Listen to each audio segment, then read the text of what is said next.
SEP Fanfic Readings presents Measure of a Man by Inna Days 22.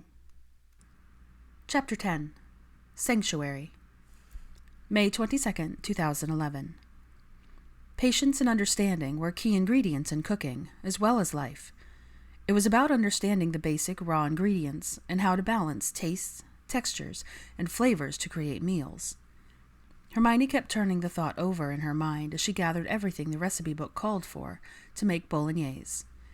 It was a favorite of Narcissa's, and considering Hermione needed a healthy dose of those key ingredients to deal with the older witch, it seemed like an appropriate use of her Sunday afternoon. Preparation for another week. Hermione organized all her ingredients on the countertop, pre-measured per the recipe in individual bowls.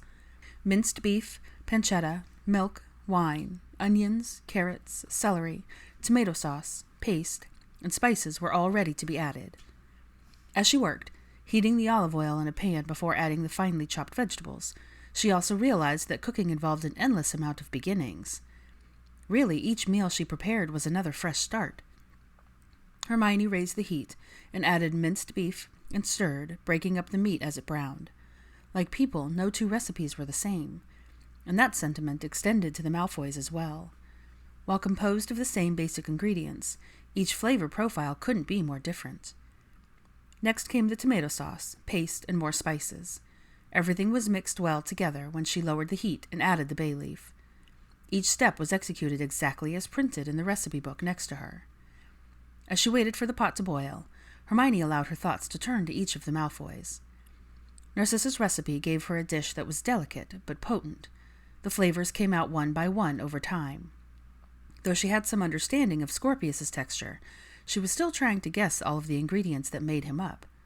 There was a sweetness to him that was natural. He clashed with Narcissa's potency, and she didn't know how to blend it with his father. Malfoy was something all his own. Strong like Narcissa, he wasn't at all delicate, just convoluted. A flavor symphony that teetered between sweet and sour, or bland and spicy.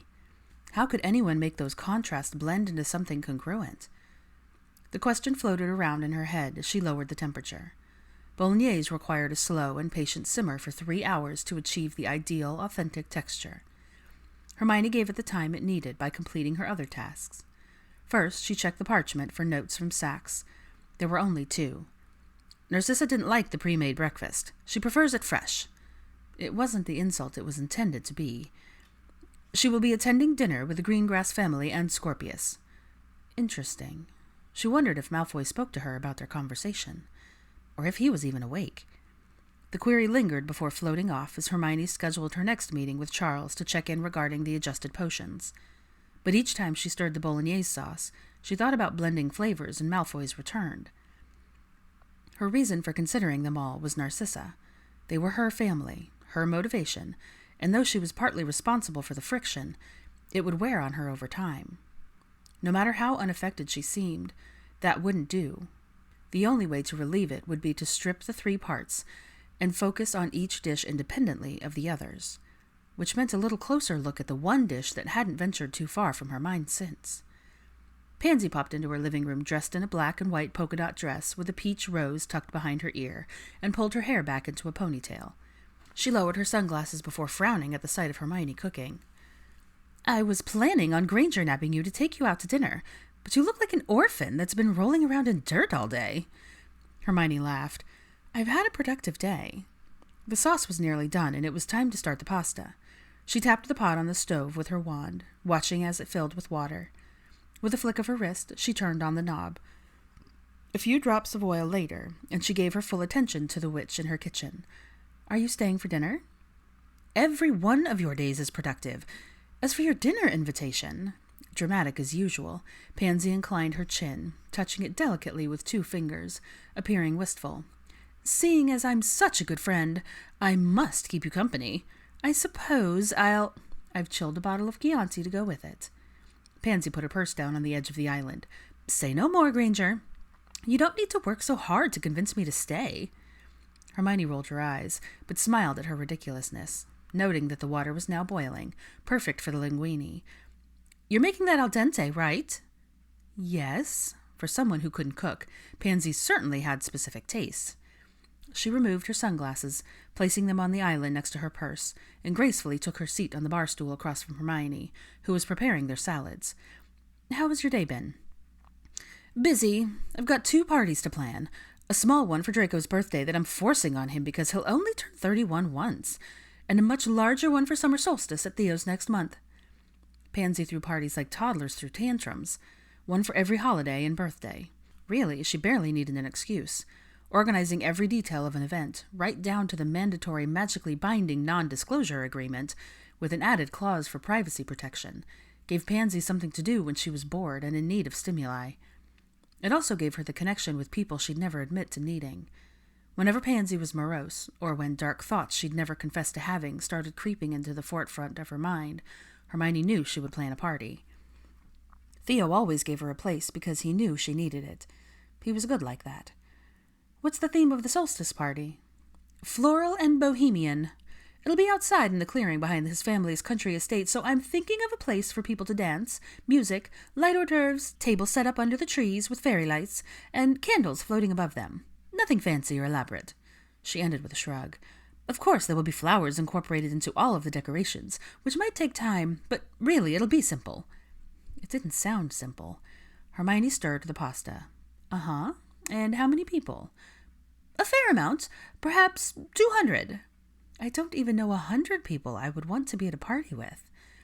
"Draco said the same thing when I approached him about putting a Stonehenge replica behind the estate. There's enough room, and the clearing is perfect to view it as if you were there. Only with less muggles." Pansy smiled at the skeptical look on her face. "It's a social gathering, Hermione. Don't be dull." Then her smile widened. She glared at Pansy. "What do you want?" "2 favors." One of her eyebrows lifted in curiosity. "It depends." "Oh, nothing elaborate." Pansy rolled her eyes. "I just want a vial of your inhibition potions for the drinks, as I won't be serving wine. The potion was such a hit at my winter solstice party, and the guests said they didn't feel any different." The request was easy, even if the potion was not. Potions that lowered a person's reserves were complicated at best, couldn't be rushed, and took an incredibly long time to make. Likely why Pansy had put it in the request a month early. Too much and they lost their free will, acting purely on instinct. Too little and they wouldn't work at all. Just right and they would be freer with their words and slightly bolder with their actions. "I'll do it. How long do you want it to last?" That was an entirely different set of variables she would have to account for. Not hard, just time-consuming. "I'm thinking until the last light, the last moment of daylight, the official end of the solstice. Make it strong enough for me to consider speaking to Cho. Voluntarily. Like I did for the winter solstice, but slightly stronger. You did say hello to Cho at winter solstice, and you were cheerful about it." The cringe she received was comical. "Don't remind me." Hermione checked the timer for the pasta. It had a few minutes left. "And what's the second favor?" "Oh, nothing particularly strenuous." Pansy's pause sounded more strategic than necessary. "You could invite the Weasley brother with the table manners." "Percy? Is that his name?" Pansy blinked with wide-eyed innocence. "I hardly remember." Hermione glared at her friend, who had found something particularly interesting about the jade-green cabinets, but she decided to let Pansy stew in her own denial.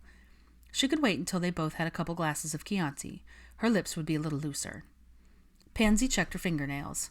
"I suppose his company won't be intolerable." "Am I asking him to the party itself, or as your date? The former I'll do. The latter I won't." "The former. I'll give you the invitation tomorrow." The last couple of minutes ticked away. Hermione summoned everything she needed, turned off the cooker, and set it all up in the sink to drain. Once the pasta was ready, Hermione began the process of plating. Salad first, then the linguine, then bolognese sauce. Hermione carried the plates and cutlery out to the conservatory while Pansy grabbed what was important to her, wine and glasses. Soon they were eating and drinking with the sunset as a backdrop. Pansy finished her first glass before she even started eating. "How's Narcissa been since the potions debacle?" "Who told you about that?" "Theo told me that Draco figured it out." That path of communication seemed accurate. "That's correct. She's not had any issues since starting on the corrected potion." Hermione took a sip of her wine and looked out at the darkening sky. "Speaking of, we should have a conversation about Narcissa since you're here." Hermione expected general caginess from Pansy, but instead she got something else. I've been waiting for this for nearly a month. I'm surprised you took so long. I was a bit busy trying to figure out what the hell was wrong with her and why she started declining right after I changed her potions. Forgive me for not being quicker. You are forgiven, Pansy smiled. What do you want to know? Hermione gave her a look. Well, what I want to know and what you're willing to divulge are two different things. That would be correct, and I'm willing to make an exception. How gracious. You are doing me a couple of favors, not to mention the fact that I yelled at you about not taking her case. Would be pointless of me not to help. Which was all true. Besides, the last month or so of her ranting about you, well, outside of her horrid mood swings and the fact that she calls me Bella all the time, which is just as horrifying as it sounds, has been interesting at best. Hermione just blinked at that new bit of information. Best if she catalogued it for later. And here I was thinking we were becoming great friends. She rolled her eyes sarcastically, which made Pansy laugh. Hermione revisited one of her earlier conversations. She did say that I reminded her of herself, though I'm certain that was a backhanded comment at best. Or maybe it was a compliment. Doubtful, Hermione replied with a dry chuckle. From what she's told you, what do you... Look, I'll be honest with you. I love Narcissa. She's been something like a second mother to me. But she likes things done in a particular way, and she's not used to relinquishing control. Especially not as much as you're asking her to give up. Sooner or later she'll have to, either by choice or the disease will take it from her. I'm trying to make her realize that she needs to make adjustments in her life now to prepare for this change. She cannot be in control of everything, and she should, but look at it from her perspective. You're asking her to change a lot in a very short amount of time. You're asking her to give up a large part of who she is. I didn't say she had to completely give up on society, in fact. I'm going to observe her book reading tomorrow just to see how she is when she doesn't know I'm around. My reason for asking her to step back is that at some point, her disease won't let her operate at the capacity she does now. She'll have to stop running Scorpius's education, society events, everything.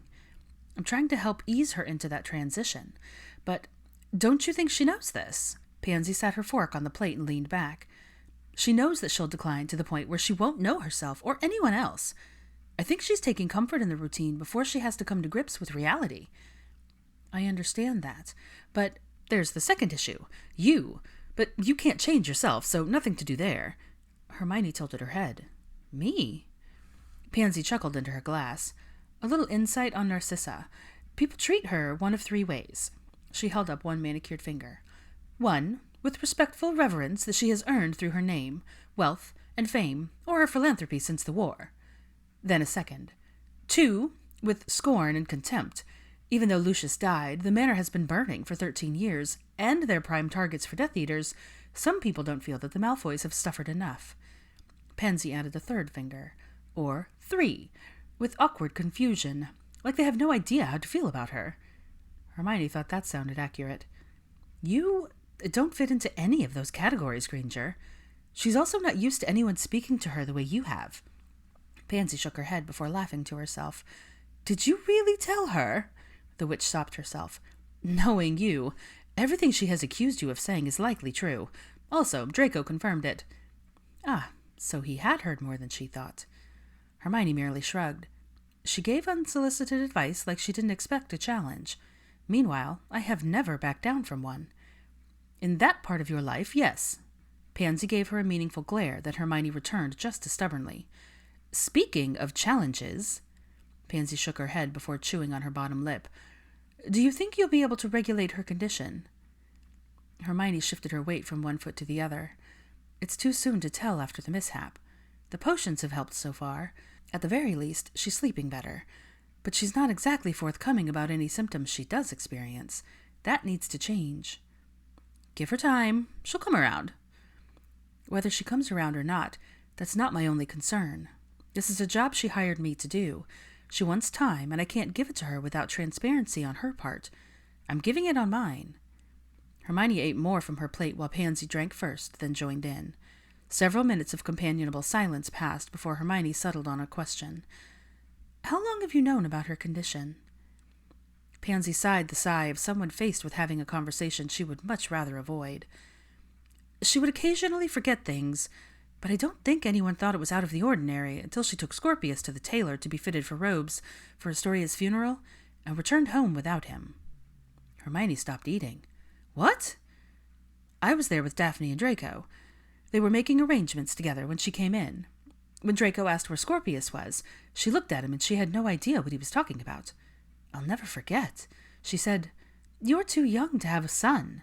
And then all hell broke loose. All she could do was blink wildly. Where was Scorpius? Likely terrified and confused. Lost. She couldn't imagine. He was still at the tailor where she'd left him, and the owner was just completing the fitting. He said she went to look at a different color robes while he was doing measurements, and when he turned around, she was gone. He pretended like nothing was amiss so as not to distress Scorpius. She sighed, rubbing her temple. He wasn't talking by that point, but I doubt he noticed anything was wrong. Hermione deeply doubted that. Any other incidents? Over the last 3 years? I can think of several, thanks to hindsight. More when I was staying with them after my divorce. During tea, she would forget what she was talking about, who I was, or where we were. It still happens. She calls me Andromeda sometimes, but mostly Bella. I never say anything to correct her, just go along with it. Smart. Exactly what she would advise. Let's see. Before her diagnosis, her hands would shake uncontrollably. She would sweat and get agitated. Once she apparated across the rooms accidentally. I'm honestly surprised she didn't splinch herself. She's wandered off loads of times over the last 2 years. Draco probably has a better account of it. He's been dealing with it longer. Had to force her to see a healer. From what I gather, things aren't great between them. No, they aren't. They're both stubborn as fuck and refuse to bend. They might not speak much outside of a very select topics, but he won't let her go anywhere without security. That sparked her interest. How long has she had security? Years, she assumed, given everything she knew and didn't know about the Death Eater threats the Malfoys had faced. At least since the letter started, or since they moved back to London. There were incidents in the past, of course, but Draco hired them the day after she left Scorpius. That was his last straw. Which meant they were hired for more than just protection from threats. They were hired to protect her from herself. After recalling her accusations about him being more concerned with the threat of Death Eaters than what was actually killing his mother, Hermione inwardly winced. She hadn't been entirely right in that assumption. Not that Malfoy had been open with his reasons, but, well, like she said to Harry, it wasn't like him to be forthright. At that point, Hermione began to wonder what she had gotten right about him. Didn't seem like much. Questions. Hermione had plenty of them, and they were all threatening to burst forth at once. However, she knew better, was more patient, knew she couldn't ask them all at once. In fact, she waited to ask any more until after they were finished with their meal and sitting on the sofa, enjoying wine and the ambiance of the darkening sky. The fairy lights had only just come on, adding enough light for Hermione to really see the rose in Pansy's hair. It wasn't decorative, but alive. Now that was a question she could ask. "You're wearing a real rose in your hair. Of course, you would notice." Pansy took a delicate sip of Chianti. "Weasley's been sending them. Just 1 rose a week. Every time I come close to forgetting him, another rose shows up." Smart. "Weasley?" Hermione gave her a knowing look. "The one you don't know?" "Oh, fuck you, Granger." Pansy glared at her, but there was no heat behind it. They were both relaxed from the Chianti and the comfortable mood between them, which had taken years to perfect. "I happen to hate it very much, thank you. I'm not interested in being courted." She didn't believe Pansy for a second, not when she had his flower in her hair, but she didn't press for more details. Her friend would talk on her own terms, be honest in her own way, and Hermione would be ready to listen when that happened. That was how they worked. Hermione drank a bit of Chianti, enjoying the flavor. "I wasn't under the impression that there were rules to courting for purebloods. I thought it was all contracts, arrangements, and societal machinations. Of course, you're not wrong, but you're not entirely right either. It depends on the family's status. I was the only girl, so my marriage contract basically auctioned me off to the highest bidder." Pansy shrugged like it was normal, even though she'd run from that life. "I won't say I understand it. You were quite expressive with your disapproval, Granger. You're not as subtle as you believe. In fact, Narcissa said that you looked like you smelled something rotten when she talked about contracting Draco's second marriage." Well, there was no denying how she felt about it. The entire matter is archaic. Pansy crossed her legs properly, reclining on the sofa. "It's the pure-blood way." But you don't subscribe to it anymore. Not entirely, but I can't help the way I was raised. It's ingrained into me, taught to me by tutors and governesses and my mother. Pansy finished her wine, placing her glass on the table in front of her. No matter how removed I am from it, that life is a part of who I am. I still catch myself walking how I was told to, speaking when I should, and reaching for a dress that I would usually wear. Parvati wanted to get a tattoo that I immediately rejected the idea because tattoos are somewhat of a taboo in society. Hermione almost choked. Sorry, what? Tattoos are what? No respectable pureblood has one, the other witch stated, as if it was obvious. They have a negative connotation, especially given Voldemort, and it's also unseemly to mark up your body. Of course, now all she could think about was the color on Malfoy's left arm. What else would be considered unseemly? Just to understand Narcissa better. Facial hair, but that's becoming more acceptable with time. It's still frowned upon in certain circles in more traditional families. Narcissa complains about Draco's facial hair until he gets irritated and shaves it off. And then he lets it grow again. He's moody like that. She pursed her lips. What else? Short hair on both wizards and witches. Being divorced or unmarried past a certain age. Honestly, there are so many more. What about children? Hermione's attempt at casual fell flat as Pansy's blue eyes settled on her. Ah, so you've met Scorpius. Not a question, but a statement. Pansy leaned forward and refilled her glass with the last of the wine like she was going to need it. Go on. I know you have a million questions. I'm not certain how much help I'll be. Theo has a better grasp of the situation. I met him when he was 2 and wasn't around much, but I'll answer what I can. Interesting. Hermione made a gesture. I'll let you speak freely. The fact that he doesn't talk is a source of stress for Narcissa. She's tried everything to get him to talk. Coercion, mainly. She does everything except outwardly expressing her frustration. Which was a good thing, Hermione supposed. Nothing works. He's incredibly strong-willed for a 5-year-old. I wouldn't talk either if she treated me like she treats him. Pansy sighed. Between Daphne, Theo, and now you. Scorpius is well taken care of, no doubt about it, but his emotional care leaves a lot to be desired. How can you ignore how coldly she treats him? How can you revere her when she... I've had this argument with her so many times in the last 6 months that I am sick of the words, but she insists on doing things her way. She thinks she's making him strong. Pansy swirled the wine in her glass. I know you don't understand my relationship with her. Daphne and I fought all the time about it, but I can say that you can care about someone and not like their choices. There was so much more that she wanted to say, but wouldn't allow herself. Scorpius wasn't a patient, but she's got to know how his silence is an obvious sign that he's grieving and needs help. Last night I told Malfoy that he needs help, and he... What? Said that he talked to his mother about it? Yes. Do you honestly think that Narcissa would put him in counseling? That's like admitting that he has a problem. They're not perfect. Draco can try, but he won't succeed. She had a point. There weren't many that sought out help in her department. Many still thought of mental health as a taboo topic. Okay, but she's not his father. Malfoy, traditionally, he has little to do with Scorpius's care right now. He's too young. Hermione stared at her as if she were speaking a different language. What exactly does that even mean? It's the pure-blood way. She took a breath, patience vanishing rapidly. Pansy, if you say that one more time... The witch gave her an irritated look that matched her own. You asked, Granger, and now I'm telling you. You're going to call it antiquated, but this is how it works in pure-blood families. Witches take care of the children up until a certain age. They handle their lessons, etiquette, preparing them for society, and they fulfill their emotional needs. Everything. Fathers are rarely involved with a child's care. That's how it is. Pansy examined her nails like she was explaining something as common as time. Hermione felt a rant building, welling inside of her like a shift in the tide, but she stopped herself and listened to what her friend had to say. If he were a girl, Narcissa would continue preparing him for society, but since he's a boy, when Scorpius turns 8, Draco will step in, take over, and teach him like his father taught him. Hermione waited several long moments. You're absolutely right. That is completely traditional. I know it's a swear word for you, but to some people it's a way of life. Pansy took another long pull of her wine. I learned from my mother, who learned from hers, and so on. I know that with Scorpius, the lessons Draco will teach will be very different from his father's teachings, as he had a rapid change of heart during and after the war. Never mind that. Hermione dismissed the thought of Draco teaching his son.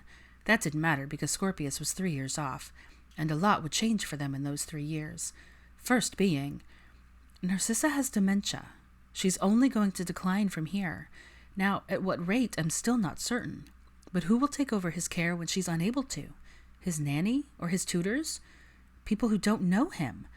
Or Draco's new wife? At Hermione's sharp recoil, her friend sighed. I already know what you're thinking, and you're wrong. I'm not thinking anything at all. She bit back what she wanted to say and finished her wine. Liar. When Hermione said nothing in her own defense, her friend sighed. It's not uncommon for him to marry again. In fact, it's expected. I won't deny the fact that I believe Narcissa's disease is making her focus hard on that 1-year deadline. I know she's making him marriage meetings and attending gatherings. Well, she looked momentarily uncomfortable. That's part of the reason. It's disgusting. Hermione realized she was gripping the stem of her empty glass too tightly and set it on the table. He should be focused on his son, not finding a new wife. His focus remains elsewhere, much to Narcissa's frustration. With a tired exhale, Pansy tilted her head up, observing the darkening skies. After such a wonderful day, it looked ready to rain, with clouds rolling in from the south. Draco is complicated, and I'll need more wine to discuss him. I understand him both less and more than I did when we were teenagers. However, it goes without saying that he's always been Draco. That also sounded like a vast understatement, but Hermione didn't dare speak that out loud. He's always been faced with difficult decisions, always had so much on his shoulders. He struggles with the weight of it all, and he tries to do the right thing for his family, even if the choice he makes isn't always the right one. I know for a fact he has zero interest in remarrying. He didn't want to marry in the first place, neither did Astoria. At least not to him, but that's neither here nor there. Hermione blinked a couple times, trying to catch the parts that Pansy had blazed through, knowing for certain that she'd missed something along the way, but unable to pinpoint what, or remember every word of what had been spoken. Still, she had one question about what she had caught from Pansy's tumble of words. If he's not interested, then why go along with it? Why let his mother orchestrate his remarriage at all? The question was left in the universe for so long that she had no idea if the other witch would acknowledge it or let it scatter to the corner of the sky. Fade into nothing. Pansy broke the silence just as it was shifting into uncomfortable. I had to be burned off my family tree to live and choose for myself, but Draco has never had the opportunity to do the same. May 23rd, 2011. Hermione had a talent. Well, she had many, but one was noteworthy considering her fame as the brains.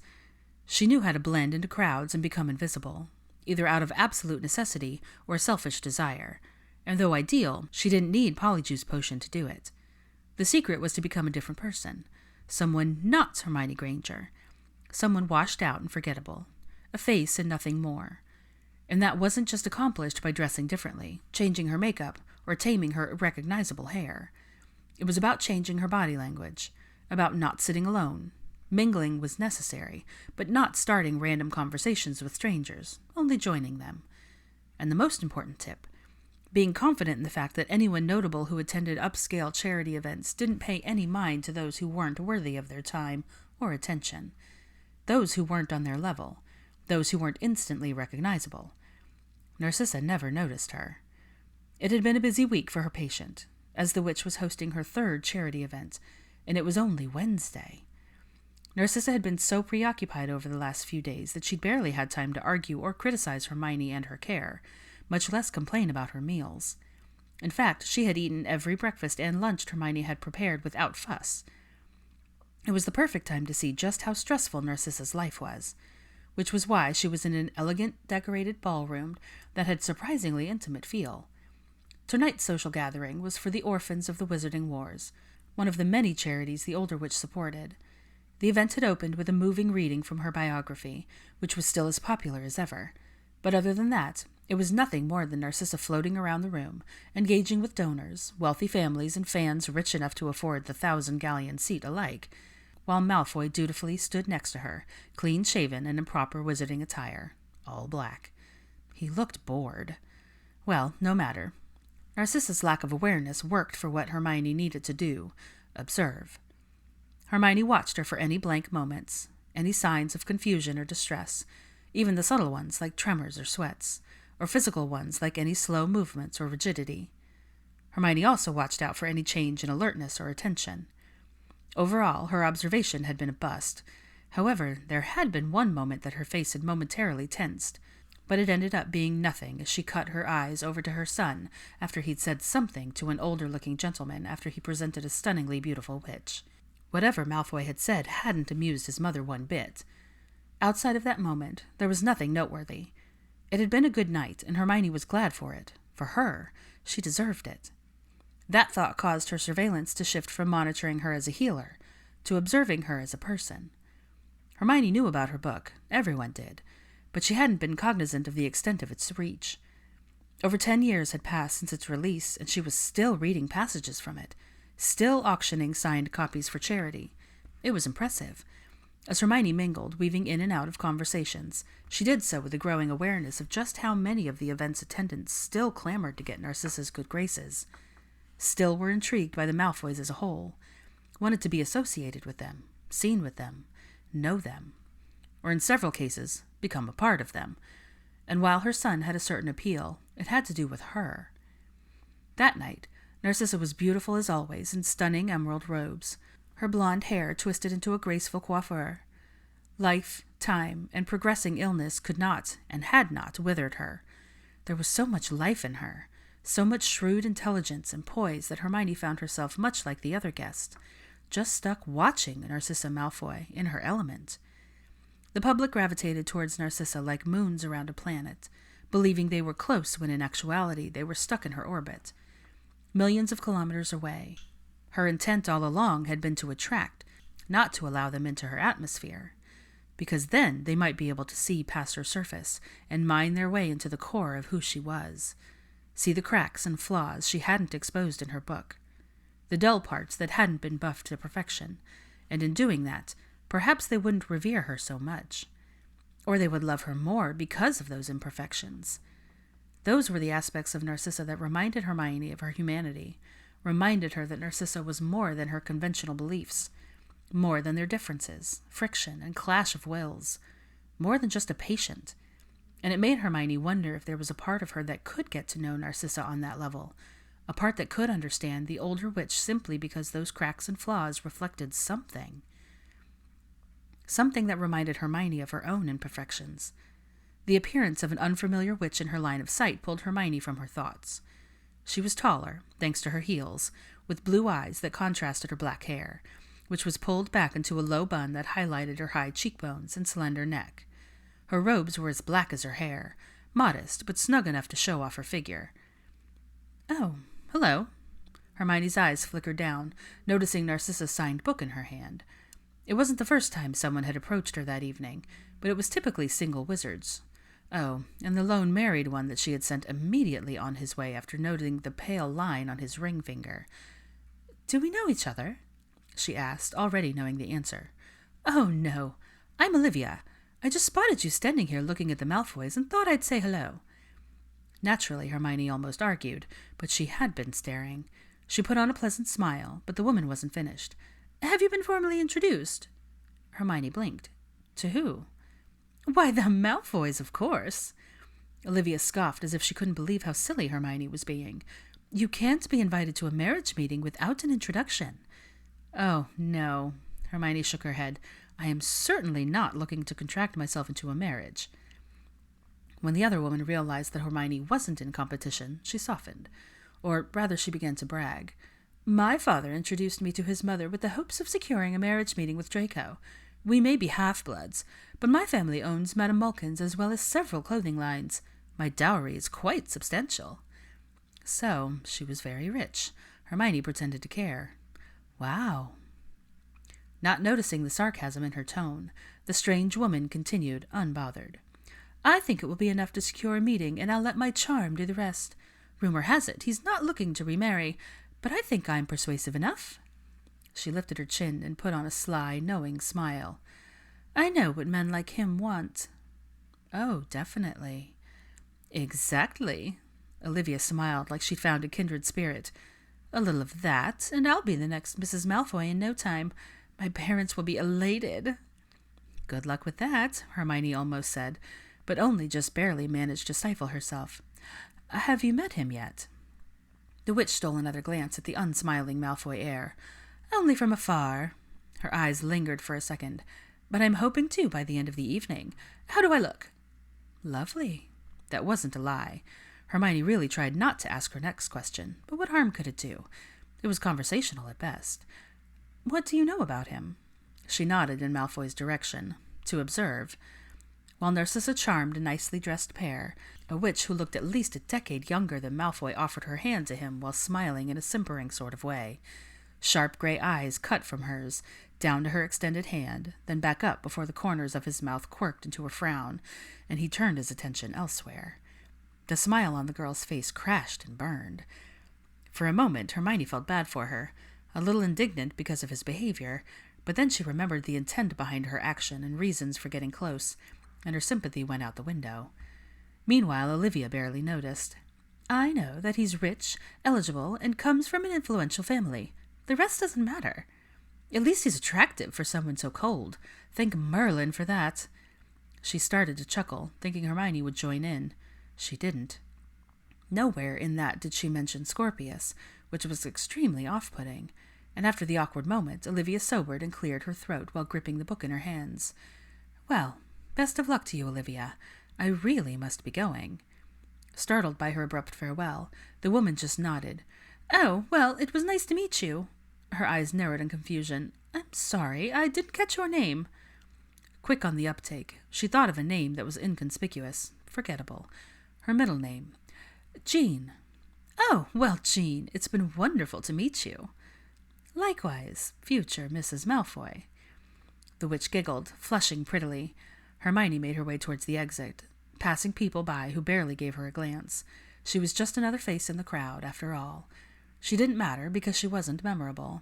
Even Olivia had already moved on and was now chatting with the latest of Malfoy's rejects, patting the sullen witch on the back, not believing at all that she may end up just like her by the night's end. But that wasn't Hermione's problem, and she silently wished the witch luck. Now that her task was complete, there was only one task left, leaving. Hermione was only a few steps from the door when she felt something strange. She looked over her shoulder to figure out what it was, and, well, the moment called forth another reminder. She wasn't always the most observant person in the room. She wasn't always the smartest or the quickest either. There was always someone better, someone that didn't quite fall into line with expectations, someone who already hadn't, someone whose gray eyes had locked on her from across the room, trapping her in his gaze. Hermione froze, heart stuttering in her chest until... Wait, she had nothing to hide and every reason to be there. She held his even gaze, noting the way his eyebrows rose slowly in question, but instead of making his mother aware of Hermione's presence, his mouth lifted into a wry smirk. Then Malfoy looked away, moved on, resuming his conversation with a wizard who appeared baffled by his moment of distraction. The man had even looked in her direction and didn't see her. At least not the way Malfoy did. May 25th, 2011. Narcissa Malfoy had never exercised for fitness purposes a day in her life, and it showed. When hosting and entertaining, or even existing, she possessed the grace and elegance of a bygone era. There was a presence about her that caused people to look whenever she entered any room, an energy that made everyone take notice. Infectious. Just because she was immune to Narcissa's charms, just because they had vastly different attitudes and beliefs that clashed like two armies vowing to take no prisoners, it didn't mean she was blind to it. It didn't mean she didn't notice, or respect it, privately. Consistently, Hermione met the challenge each day as Narcissa's healer, never backed down from the continuous test of having a patient that was as strong-willed as herself. However, now that her potions had been corrected, and she was leveling out, it was time to tackle another aspect of her care, namely physical activity. Hermione watched as every ounce of that poise and dignity evaporated within the first few steps of their scheduled walk outdoors. It was a source of humor for her, a moment that showed Narcissa's humanity in such a bizarre way that she often had to stifle her mirth behind her hand. It had taken 5 whole minutes into their first walk for Hermione to realize just why Narcissa hated exercising so vehemently. Narcissa hated sweating, hated the physical aches that followed a good long walk, hated everything that had anything to do with the act. That knowledge didn't stop Hermione from changing into trainers and approaching Narcissa as she reviewed her schedule while sipping tea. "Let's take a walk, shall we?" "I assure you I am very busy." Narcissa was tense, her voice as crisp as the early morning air. The vertical lines between her eyebrows were so firmly grooved that Hermione had to assume that her expression and outright refusal would have been her instinctive reaction to any suggestion in that moment, not just walking. Her mood now had Hermione's attention. Not to combat it, but to figure out the source and determine if it was worthy of the stab of concern she felt as her healer. Narcissa was temperamental at best, but this was something unusual that made it noteworthy. In truth, Narcissa had been in quite a horrific mood all morning. After Scorpius was hurried along to his lessons by his nanny, Zippy had reported to her that morning that Narcissa had returned extremely late after last night's charity event, her second of the week, and ignored all his attempts at rousing. When she entered the kitchen about an hour later than usual, Narcissa looked as if she hadn't slept a wink. She was flushed and quiet, agitated to the point where she would have spilled her tea had Hermione not used magic to save the cup. And it had still been a close call. But after breakfast and potions, her mood improved. Until now. Hermione sat on the sofa next to her, wand in hand, several diagnostic charms at the tip of her tongue. "How are you feeling right now?" "Annoyed." She shut her planner and sent it to the table with a smooth push of magic. "I despise walking, yet here you are." All of her slowly mounting worries temporarily vanished as she suppressed her laugh by clearing her throat. "I've already explained the importance of having a physical activity routine. We've been lax on it, but now that your symptoms have leveled off, I feel it's a good time to integrate it." At that, she earned a dark glower. "We can compromise. Is there an activity that you enjoy doing so that we can substitute?" Narcissa offered a testy look in response. "I am going to the spa today, as recommended. In fact, I leave within the hour and will return before dinner." "Good for circulation, but not exercise. I only suggested walking as its lower impact activity. Perhaps swimming. Zippy told me that there's a pool inside." "That is Draco's domain. He swims twice a day, sometimes more." Narcissa waved her hand with a casual poise. "I myself have never gone down there, nor do I intend to, as I find the act tedious and unbecoming." Unbecoming of what, exactly? But Hermione didn't ask that. She knew how and when to pick her battles. She'd also learned that sometimes, if she waited long enough and let things settle, she wouldn't have to fight at all. Narcissa's eyes softened as if struck by a memory, fiddling with the ever-present ring around her neck, as she often did when contemplating. "I enjoy gardening as a whole," she confessed softly, much to Hermione's surprise. "It was the only task at the manor I did not allow the elves to do, the only task I did with minimal magic. I happen to find it incredibly relaxing, and the outcome is always rewarding, so I don't mind the labor." Which meant she didn't mind sweating, as long as it was on her own terms. It made perfect sense. Amongst all their differences, it was something that they had in common. Something she could work with. Something they could grow from. "I have a greenhouse and a garden that regularly needs work, if you're interested." Narcissa contemplated it for a moment, before smoothing down the front of her robes. "I suppose it will do for your required physical activity." Her tone was so dry it could have caught fire, but Hermione caught a hint of color in her cheeks and a twinkle in her eye and verified her true feelings. Delight. For the second time, Hermione suppressed her smile with her fist, but for an entirely different reason. She cleared her throat. "I'll add it to your schedule." "See that you do." Narcissa glanced at her watch. "I prefer to garden in the morning after breakfast. We can begin tomorrow." "I'll be sure to schedule that in." While Narcissa continued her tea, Hermione sat in patient silence, but not for long. "How are you feeling on the potions?" "More like myself than I have in months. However, I have noticed that the afternoon potions increase my appetite, and that simply won't do." "There's nothing to be done about that, I'm afraid." "Are there not other alternatives that would remedy this? I am aware it sounds vain, but it is concerning." "I can look into an alternative." At the look of relief on Narcissa's face, Hermione added a disclaimer. "I'm not making any promises." "I understand," the older witch nodded. Also, there is one matter I wish to discuss with you. Oh? Particularly about your meals. Hermione visibly relaxed, but readied herself for an argument until she noticed a hint of hesitation. It reminded her of Malfoy, which tickled her curiosity. I understand that we have agreed to 1 meal a day during the week. However, I am finding everything I eat outside of breakfast dissatisfying and unpalatable, which might as well have been a compliment. I understand that our agreement, if you like, I can add dinner, something hearty but healthy. I can make meals ahead of time for you, enough to last through the week and weekend, something that can be reheated or charmed to remain fresh. At the little sign of interest, she continued, we can come up with a menu based off the fruits and vegetables in season. I can start preparing snacks to curb your appetite after your potions. We can adjust it to your taste. Narcissa finished her tea and leaned forward, placing it on the glass coffee table facing the fireplace. I would like that. Good. Feeling more than accomplished. As that had been the most she'd gotten out of Narcissa since becoming her healer, Hermione started to rise when the witch seated next to her said something that kept her seated. Also, I quite enjoy your tea selection, but would like to be afforded the opportunity to sample other blends. As you wish, Hermione smiled. Any particular preference?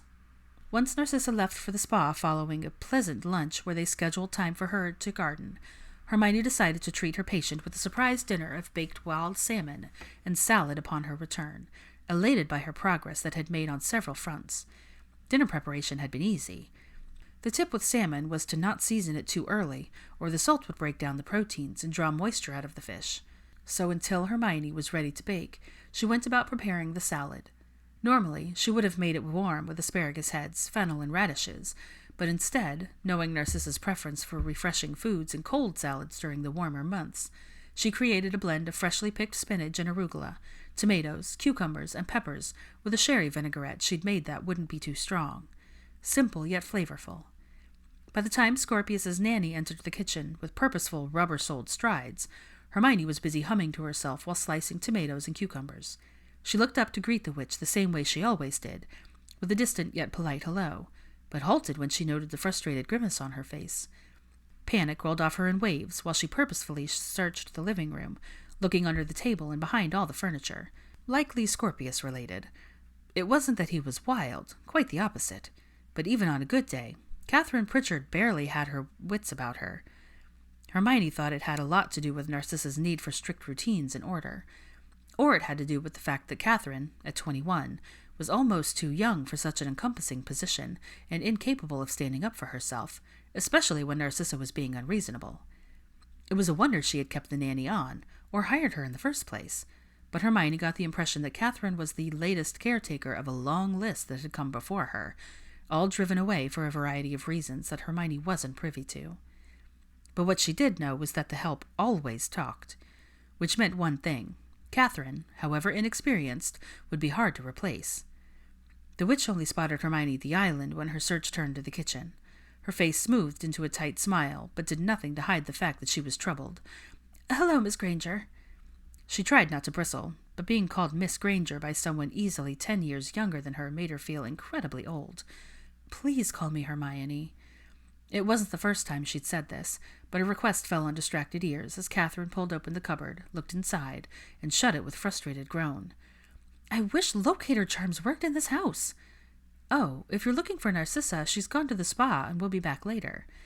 Catherine's shoulders sagged in relief. "Thank you for letting me know that, but I'm not looking for Narcissa for the status update." She and Zippy seemed to rotate the task of updating Narcissa on her grandson's lessons with his tutors. It didn't make much sense to Hermione. None of it did.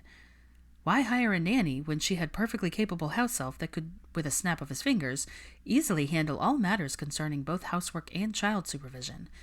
Strange, but also none of her concern. Catherine looked around as if Narcissa might be eavesdropping. "In truth, I've lost Scorpius." Hermione's eyes widened, her task instantly forgotten. Sure, he was quiet, but how could she possibly lose an entire child? The nanny cringed, clearly reading Hermione's expression. "I know, but I was discussing a timetable for when we would be adding Latin lessons with his tutor, and Zippy was off cleaning. When I turned around, Scorpius was gone. Have you seen him?"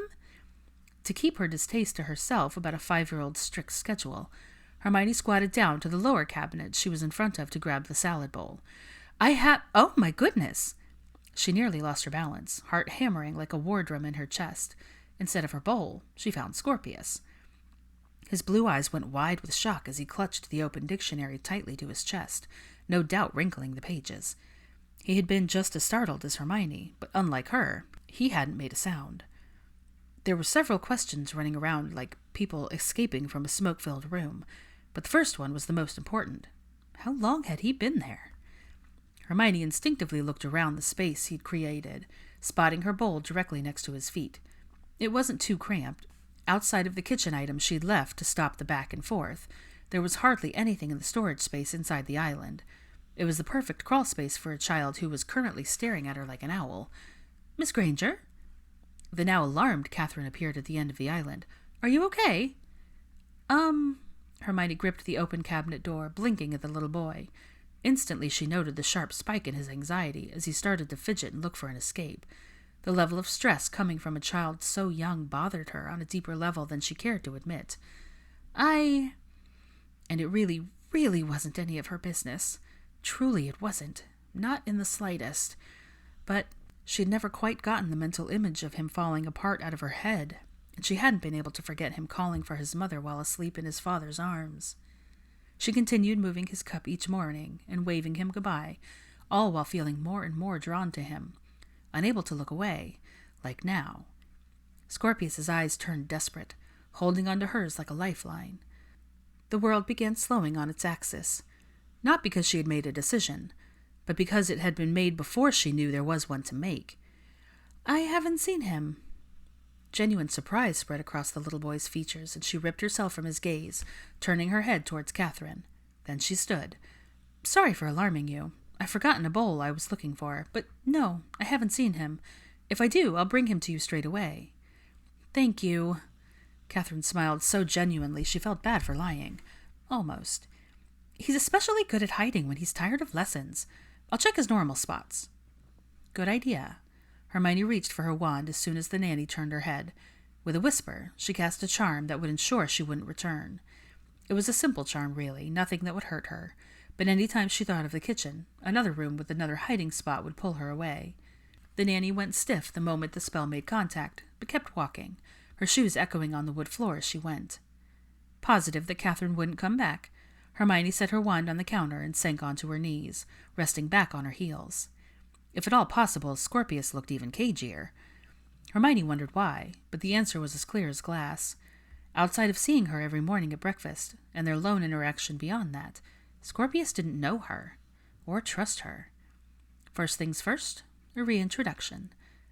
"Hi," she extended her hand with a soft, sincere grin. "I'm Hermione."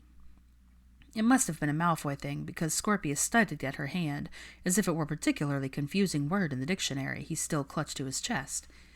Then his eyes flicked back to hers. Ultimately, Scorpius made no attempt to accept what she was offering. Instead, he carefully smoothed the wrinkles from the page of his beloved book. While she hadn't expected to see a child so reverent about a book, Hermione had anticipated the snub. She wasn't offended. "Do you want to come out of there?" Scorpius shook his head. No surprise there either. With a patience reserved for children and animals, Hermione's head bobbed with a nod and she pushed her hair over her shoulders. "That's fine." She paused, then gestured to the book. "Can I see what you're looking at?" It was an innocent enough request for him to comply, maneuvering the large book so she could see the page. Then he pointed at the plant. Ah, that was simple. She tucked her hair behind her ear, making herself as non-threatening as possible. "Do you like plants, Scorpius?" Still hesitant, he answered with a slow nod. It was enough. "I love them, too," Hermione disclosed with a soft smile. Blue eyes narrowed at her warily, and Hermione was amused at how expressive Scorpius could be despite his silence. "So much that I keep them close. In fact—" Blindly she reached up and felt around until her hand came into contact with her beaded bag, and she pulled it down. Scorpius observed with growing curiosity as half her hand disappeared into the bag, before finding what she'd been looking for, a sprig of mint. She offered it to him. "Here." Without accepting, Scorpius examined the herb closely. He was so completely focused on the task that Hermione had all the time in the world to just observe him, unable to do anything else. Scorpius wore his normal attire, blazer, white shirt, shorts, and socks to his knees, like a proper schoolboy. Nothing amiss there. Well, except for the fact that he was hiding in a cabinet with a book. For some unknown reason. A feeling had settled deep in her gut ever since she'd entered the house, overheard the bits of conversations pertaining to the little boy, and observed him. A feeling that had only grown the more she saw him, studied him. A feeling that told her that this cabinet wasn't the first time he'd hidden in. His incidents, as Narcissa had called them, perhaps these were it. Moments when he snuck off and disappeared in places around the house like the day by the window. Today it was the small, cramped space where no one knew to look for him. It made sense to her. His schedule was so restrictive that it didn't leave him much room to express himself like children his age typically would. It didn't give him much time to relax, or play. It didn't allow much for anything, actually. Scorpius Malfoy had no free will. Hiding seemed like less of an act of rebellion or a fear response, and more like he was seeking sanctuary. Freedom. "You can hold it," Hermione told the boy, who was still inspecting the sprig of mint pinched between her fingers. "You can smell it, too, and even eat it." At the dissecting look that reminded her far too much of his father, she couldn't help but smother her amusement into her closed fist. Then she gave him a choice. "I can show you, but only when you're ready to come out, okay?" Still trying to determine what to make of her, Scorpius's eyes went from hers to the mint bundle, back and forth, much like a curious woodland creature would before they scampered off deeper into the forest. Back to safety. "How about this? I'll finish preparing your grandmother's dinner, and if you like, then I'll show you other things you can do with mint." Once the suggestion was out, Hermione mentally scrambled to plan for something she hadn't anticipated doing in the first place. But she had his full attention. Twisting the mint between her fingers, she offered it to him again. "Would you hold on to it and keep it safe? Can you do that for me?" Scorpius put the book down with childlike clumsiness that should have been normal, but was odd given how shrewd he'd seemed. It was then that she realized why. He was interested, curious, ready to accept the responsibility. So much so that after nodding, eyes locked on the mint as if it were a shiny new toy, he accepted the sprig with reverent fingers. It was adorable, really, watching him light up when he smelled it. His eyes went wide, as if shocked that it smelled nice, that she had been honest with him. Then Scorpius sniffed the herb again, much like someone would roses. When he saw her staring, his face evened out, closed up. Hermione didn't push it, knowing better than to say anything else. She allowed her actions to speak louder than her words, and left the cabinet door open for him to accept her offer. When he was ready. Hermione returned to her task of cutting up the tomatoes and cucumbers for Narcissa's salad, seasoned the salmon, and put it in the oven to bake at the proper temperature before she set her watch. She glanced over at the open cabinet door to see if he used it, hoping he would. And if her heart raced at the appearance of a little blonde head peeking from the cabinet, well, that was only because he'd startled her, not because she had been waiting patiently while cleaning up the evidence of food preparation without magic. Not at all. Scorpius's small, pale hand gripped the cabinet only moments before he stood to his full height, facing away from her until he turned, mint sprig still in her hand. The silent boy carefully closed the door, minding his fingers before Hermione could instinctively tell him to, after having said it so many times to Harry's children. Awkwardly, he held the mint out to her, and her heart just warmed. "Thank you, but hold on to it just a bit longer, okay?" They stared at one another, with Scorpius still holding the bundle out, blinking with an expression that faintly reminded her of a child waiting for something to happen, like a magic trick. Oh, right. He was used to things being prepared in front of his face, with a snap of Zippy's fingers. "I don't use magic," she said candidly as an idea formed in her head, making her realize she would need a few items from home. "It'll take some time. I have one thing I need to get from my house. Take a seat right here and I'll be right back." Before he could react, Hermione left him standing there, grabbed her bag, and hurrying into the living room flew. When she stepped out of her own fireplace, she could hear Pansy yelling at someone upstairs, likely about the tub that was being delivered that day, but it didn't matter. Hermione was on a mission. After looking around, she quickly found the right ingredients and stuffed them into her beaded bag. Another handful of flue powder brought her back to the Malfoys' home, where Scorpius stood right in front of the fireplace. his face carefully blank in a way that reminded her of James when he was about to look like he wasn't doing something he, in fact, had been doing all along. And he looked as if he hadn't been waiting right there the entire time, awaiting her return while holding her mint. Just like that, her breath caught from visualizing Scorpius just anticipating her return, but not knowing when she would. Or if, her internal voice whispered as Hermione reflected in mounting unfamiliar dread. He didn't speak, so words were useless. She couldn't ask him how he felt, but there were little cues Scorpius gave off that gave her pause. He reminded her so much of Al when he was struggling. He reminded her that words couldn't always tell someone's story. Al was an anxious boy who required more attention than his siblings. It was the entire purpose of his bi-monthly visits. However, his nerves weren't born out of any stressful situations or neglect. They were natural. He would grow out of them as he conquered his fears. Of that she was confident. And while Hermione didn't know about Scorpius outside of their staring sessions over breakfast and their one conversation, she would bet her salary that distress played a part in both the flush of his cheeks and how stiffly he was standing at attention during his wait. There was no doubt in her mind that he was well taken care of, but with Narcissa's firm hand, Malfoy's absence, and Astoria's death. Hermione kneeled in front of the unreadable little boy, something she did with Al to put them face to face. She didn't touch him, but made certain she kept eye contact when she said, "I just rushed out of here. I'm so sorry about that. I won't do that again, okay?" Scorpius relaxed only long enough to unlock his knees. Then his blonde head bobbed. "Are you ready? I've got everything we need." Hermione flashed a reassuring smile and held up her beaded bag as evidence, but Scorpius only blinked as if she had 3 heads, wondering if all the progress she'd made to get him out of the hiding spot had been lost. Hermione righted herself and led the way back to the kitchen. When she looked over her shoulder, Scorpius was following behind her with a look on his face that spoke of his hesitation, but that didn't stop him. And Hermione didn't allow her own apprehension to speak any louder than it already was. She muffled in favor of looking over her shoulder once again. Perhaps not all had been lost. Smiling to herself, Hermione started setting up while Scorpius stood next to the stool, the top of his towhead barely peeked over the counter. After pulling out strawberries, blueberries, apples, oranges, and honey, she heard a chair scraping against wood.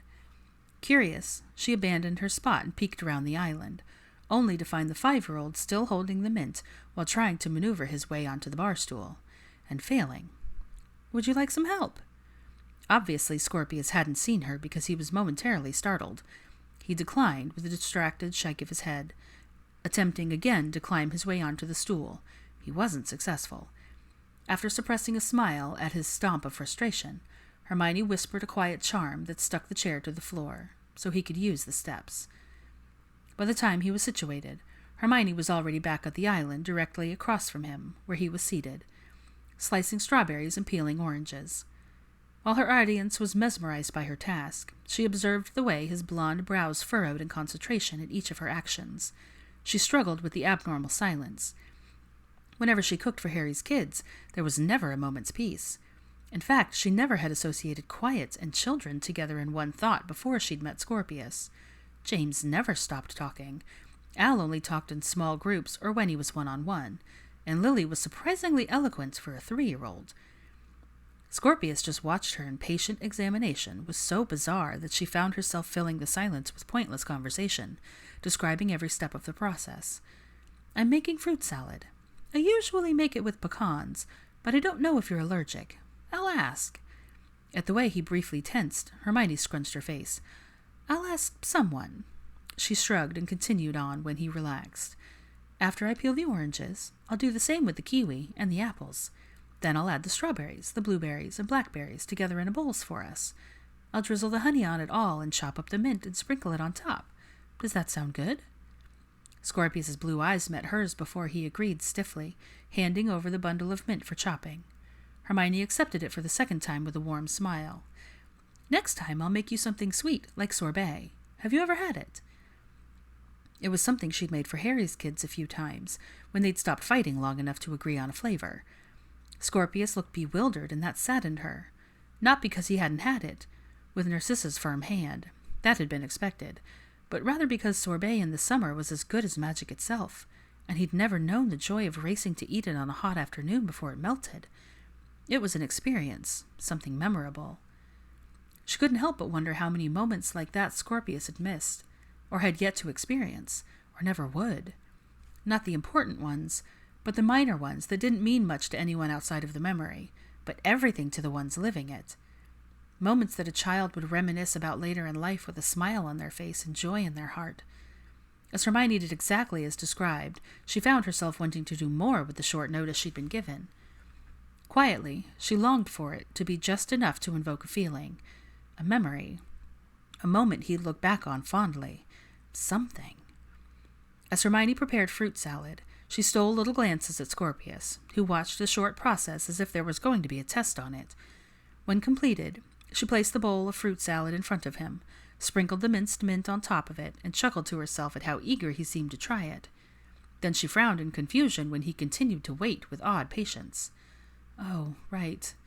He didn't have a fork. As a demonstration, Hermione picked up a cut strawberry and popped it into her mouth, chewing a few times before swallowing. Sometimes fruit tastes best when you eat it with your hands.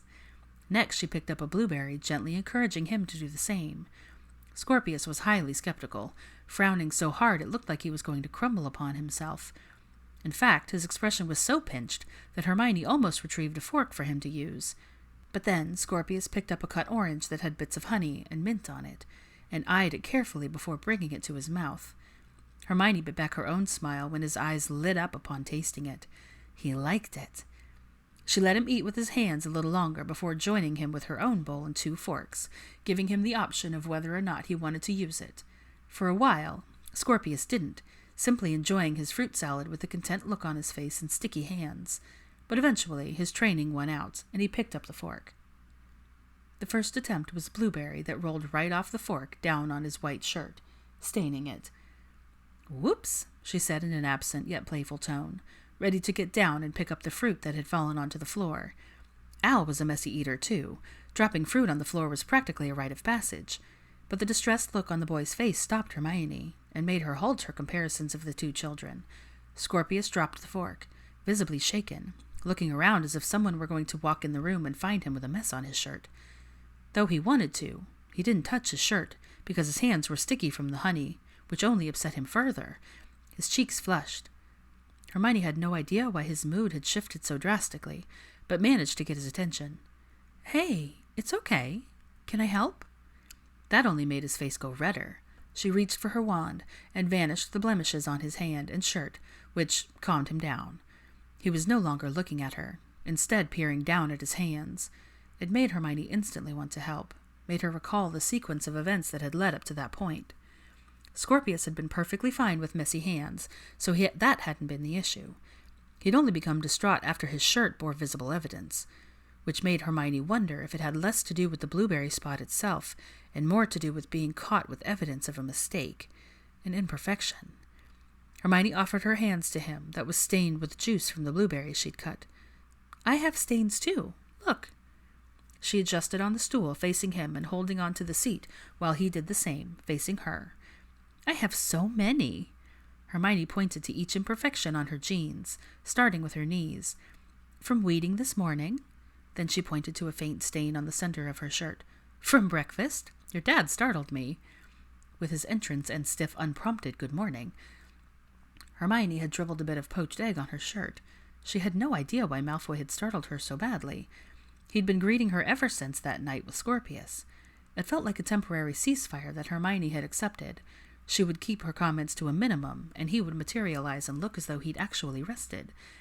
On the sofa, her traitorous mind reminded her. That twinge bothered her more than the stain on her already yellow shirt.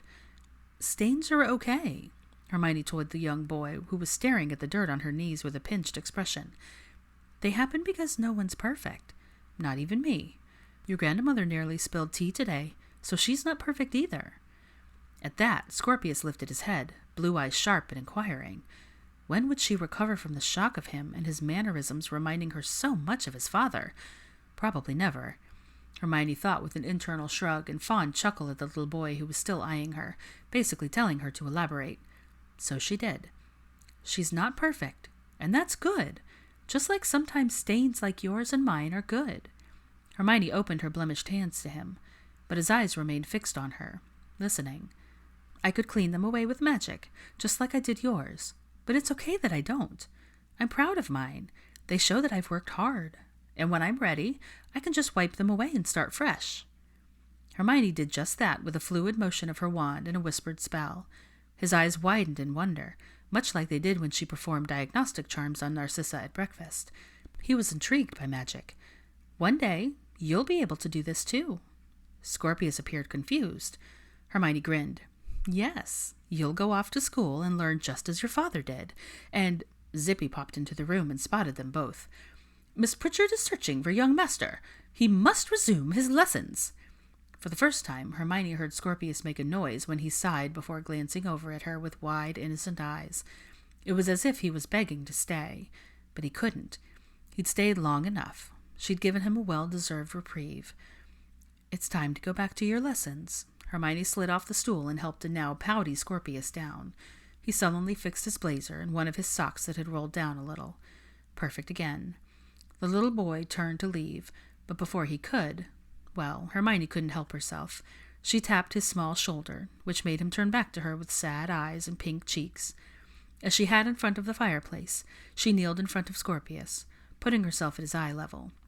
She had no idea why, but Hermione told him, Thank you for keeping my mint safe. After hesitating, Scorpius bowed, all stiff movements like he'd been taught. But when he lifted his head, Hermione shook hers. There were so many things she found herself wanting to tell the little boy, while she had his full attention. But instead, she was flooded by odd emotions. Regret, empathy, wonder, and just plain old exhaustion.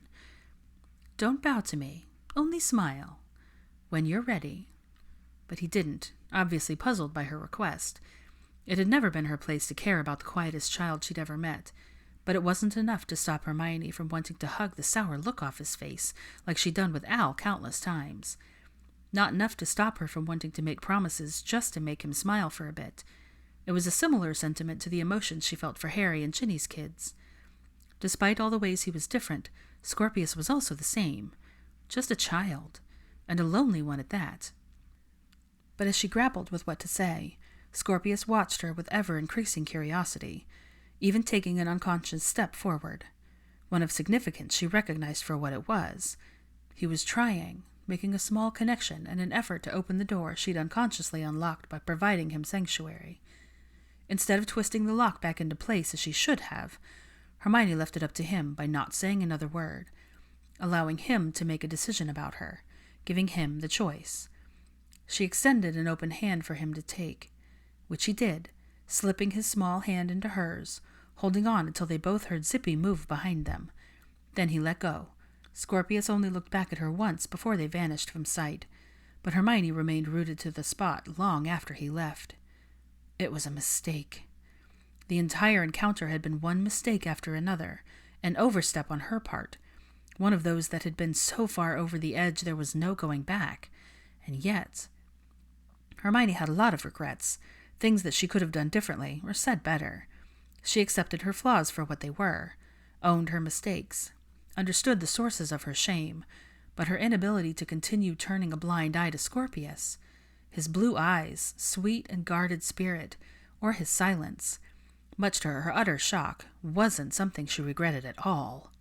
Fuck.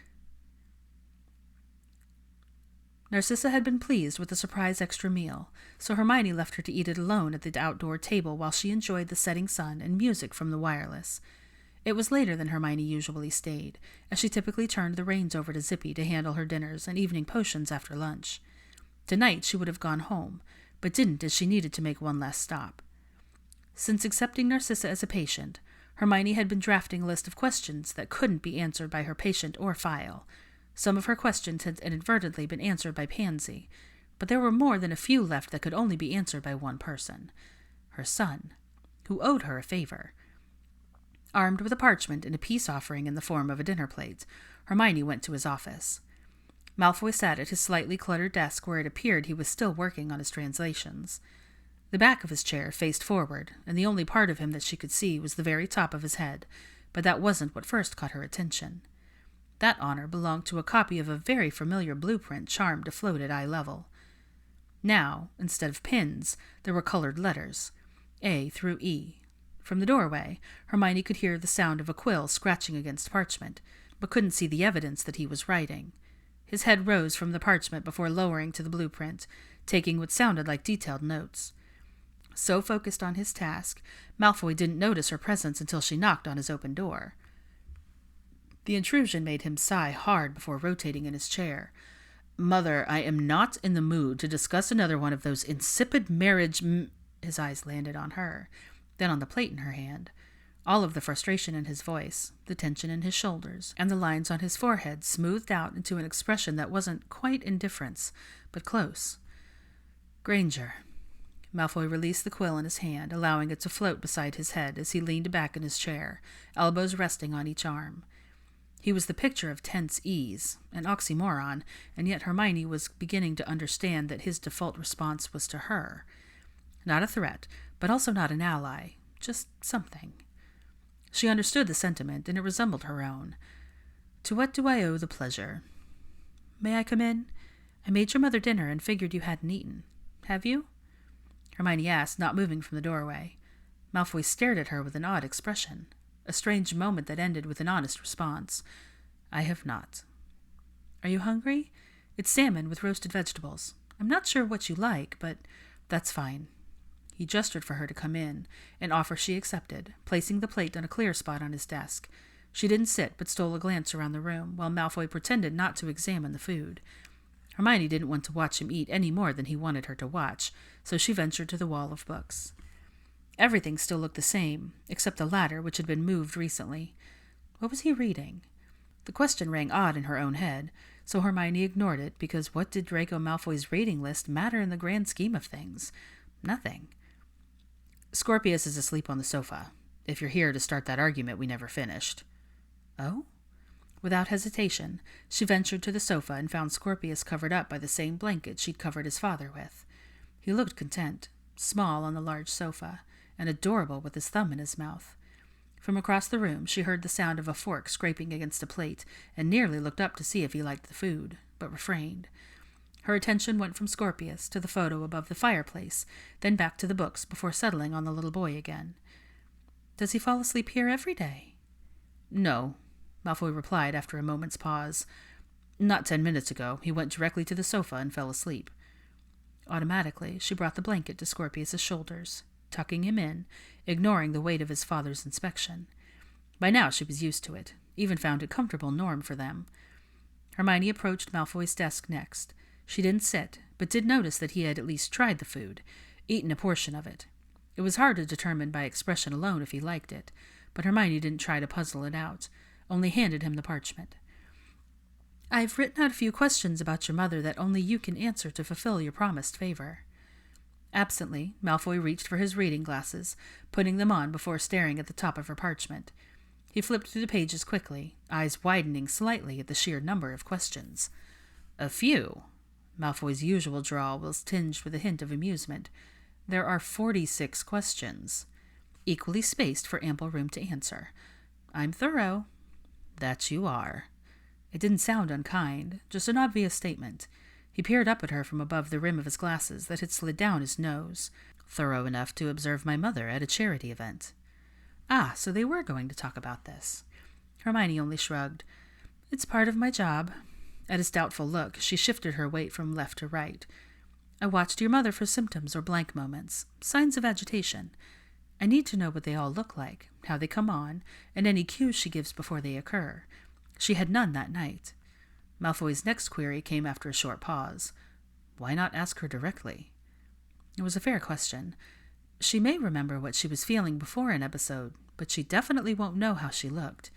If she got suddenly cold or hot, whether the expression on her face had changed or not. There are little signs that can only be observed. He stared, appearing to turn her words over in his mind. "Seems plausible." It sounded like a concession that Hermione felt victorious until he glanced back at her list. "I'm too busy tonight to answer these before bed. You should just ask my mother. You have a talent for aggravating her into doing things she doesn't want to do." Another backhanded compliment. Hermione had already walked down that avenue and ended up at a dead end on each of those 46 questions. She'll only provide information she's willing to part with. Obviously a family trait. I fail to see how... Malfoy trailed off, eyes back on her parchment, flipping to the 3rd page. Question 19 is relevant. I would argue that the Black's tendencies toward mental illness are absolutely relevant to her current condition, especially should anyone want to determine if her form of dementia is hereditary. There will be research done. Malfoy fixed his glasses, shooting her an appraising look. You've memorized the questions. Of course, I wrote them. He took a second look, but suddenly frowned, mood darkening. This is going to take time that I don't have right now. We can schedule a time and a place to go through them. Okay. She quickly ran through a list of possible compromises that wouldn't antagonize Malfoy any more than absolutely necessary. My office should do. Feel free to schedule the date and time. Will do. Mission accomplished. Hermione turned her head for the door, nearly breaching the doorway when his voice rang out in silence. This doesn't taste bad. That wasn't at all what she had expected, and it made her turn around. Thank you? I can't tell if that's a compliment. It's not an insult. He kept his eyes on her for a long moment. I confirmed the secret passageway. Oh? Intrigued, she waited until he nodded before she asked, And the plan? Moving forward. That was good. Are you sleeping? Malfoy's annoyance was visceral, and she waited for an answer anyway, which he eventually gave with a sigh. I am no longer needed on overnights. The hideout was found Sunday morning, and it was abandoned. Hestia has sent in a team of investigators to gather evidence. Good to know. Even though he didn't answer the question, Hermione let it go and folded her arms across her chest, bag wrapped around her wrist. And training? She had already asked Harry about it once, so while she knew the answer, she found herself wanting to hear his side of things, his perspective. Malfoy grimaced at the question. It's going about as well as it can with Aurors, hit wizards, and magical law enforcement officers fresh out of training. But Potter... He trailed off with a sour expression that conveyed the fact that he was more willing to simultaneously eat plutonium while having his organs removed with a rusty spoon than admit to whatever was about to come out of his mouth. Potter isn't completely useless as a teacher. After suppressing her amusement behind a delicate cough, she let the still grimacing man in on a little secret. Funny, he said the same thing about you. Malfoy couldn't hide his surprise, or the flash of pride, fast enough before schooling his features behind a suspicious, narrow glare.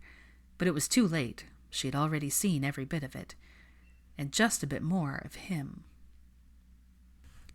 The man who removes a mountain begins by carrying away small stones. Chinese proverb.